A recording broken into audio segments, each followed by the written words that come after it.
13.4 Initiatives and strategies.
Project 500.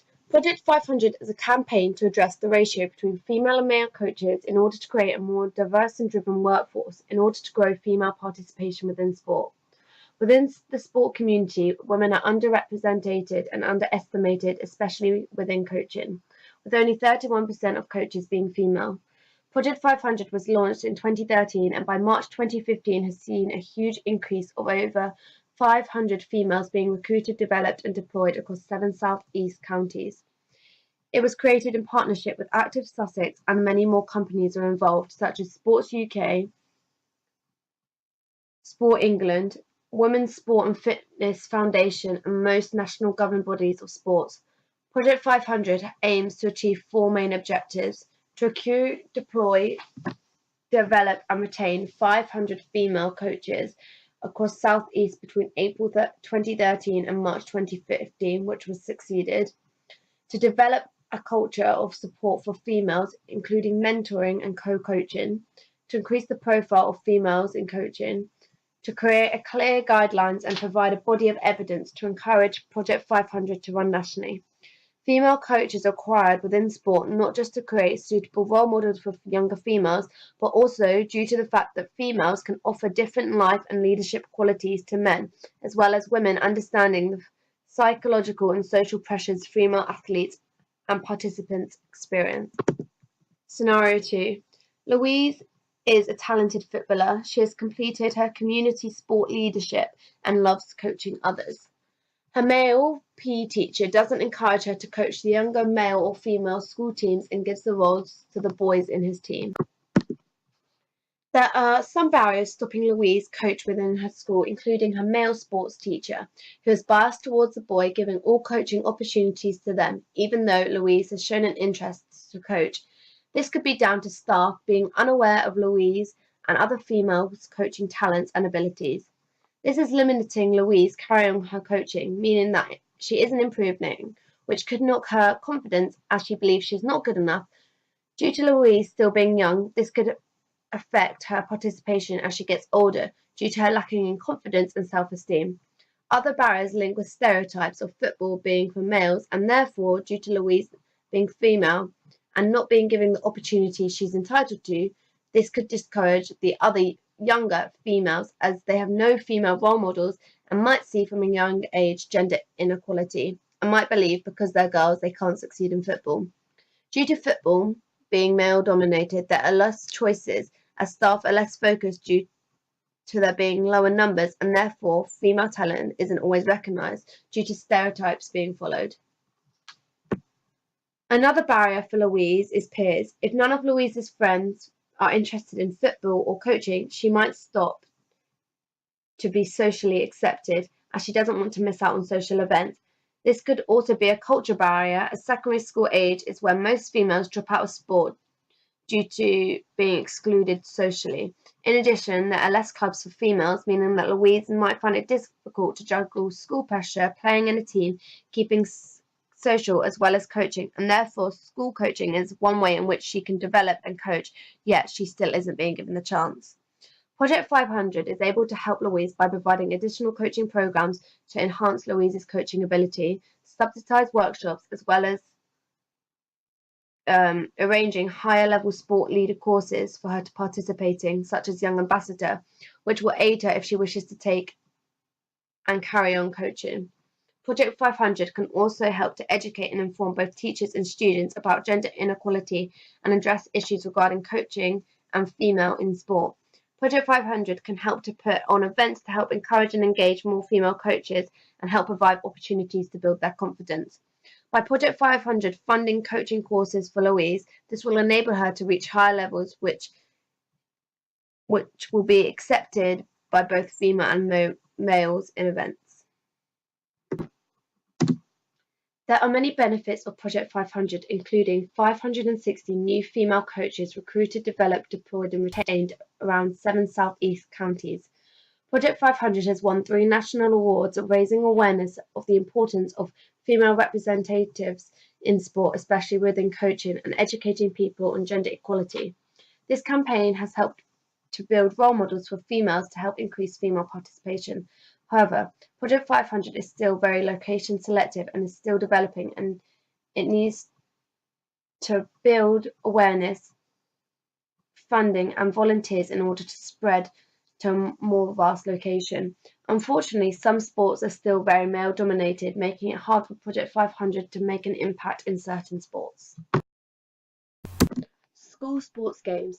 School sports games is an event whereby Sussex school children are given the chance to participate competitively in a wide range of sports no matter what their ability. Run by Active Sussex with the help from national and governing bodies, local clubs and groups, and organised by local organising committees and youth sport trusts. Sponsored by Sainsbury's and funded by National Lottery, Sussex School Games aims to motivate and inspire young people to take part in competitive school sports. There are 4 levels of competition with the main aim to complete at county level or in some cases higher. The first level is intra-school, whereby competition occurs within schools and against classmates or other years. This level is about inclusion and mass participation. The next level is inter-schools. This is when competition happens against different schools and children are selected for the teams and schools are able to participate in whatever teams they like, however encouraged to include as many children as possible. Level 3 is county competition, including the Sussex School Games Festival of Sport, and the final level is elite national games. This is more selective and gives opportunity to those who thrive. Scenario 3. Sarah has a mobility impairment. She does not participate in her Class PE lessons as much as she would like. She is determined and competitive by nature, but is unable to compete in the school's netball team. There are many barriers and cultural influences as to why Sarah is unable to participate in the amount of sporting activities she would like to. Facilities, equipment, and coaching play a massive impact as to why Sarah cannot participate. Sarah's school do not have the correct equipment and facilities, means that she is limited as to what she can do, as well as special coaching needed in order for her to participate. One way in which Sussex school sports would be able to help would be to educate and train Sarah's PE staff on how to include and adapt sporting activities by providing coaching or free subsidised courses, as well as holding events and competitions for children with impairments to help increase participation as well as increase their confidence. Although Sarah enjoys the idea of netball, this is less common for those with disability. An alternative to increase Sarah's play would be to introduce her to wheelchair basketball. Sussex School Sports will be able to provide competition, training and equipment needed to make the game safe, fun and educational. By introducing Sarah to wheelchair basketball, this can increase Sarah's confidence as she will feel good about herself due to being able to do what she loves. The main barrier and cultural influence stopping Sarah's participation is the disability factor. In today's culture, people with disabilities are seen as unable rather than having an impairment, meaning that people take great care over them and try to prevent injuries occurring. This is limiting Sarah's sporting play due to them not finding alternative ways for Sarah to join in sports. Sussex School Sports will be able to prevent this cultural influence by providing staffing as well as introducing sporting activities such as Boca, suitable for those with impairments, reducing the risk of injury to them and those around them. Disability is also a barrier due to facilities lacking and unable to provide those with disabilities due to its impact from a younger age. This can change Sarah's attitude as she might feel excluded and might want to stop her from participating. Sussex School Sports can prevent this by setting up enough competition and competitive games for those with similar impairments. Sussex Sports can increase participation as it aims are to try and get everyone involved in competitive sporting activities. However, this can also have a negative effect as those who don't win might get discouraged and may lose focus and interest. This can decrease mass participation.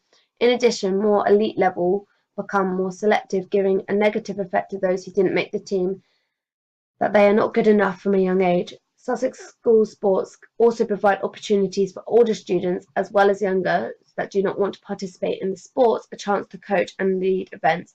This can lead to future careers and courses being completed, such as Young Ambassador.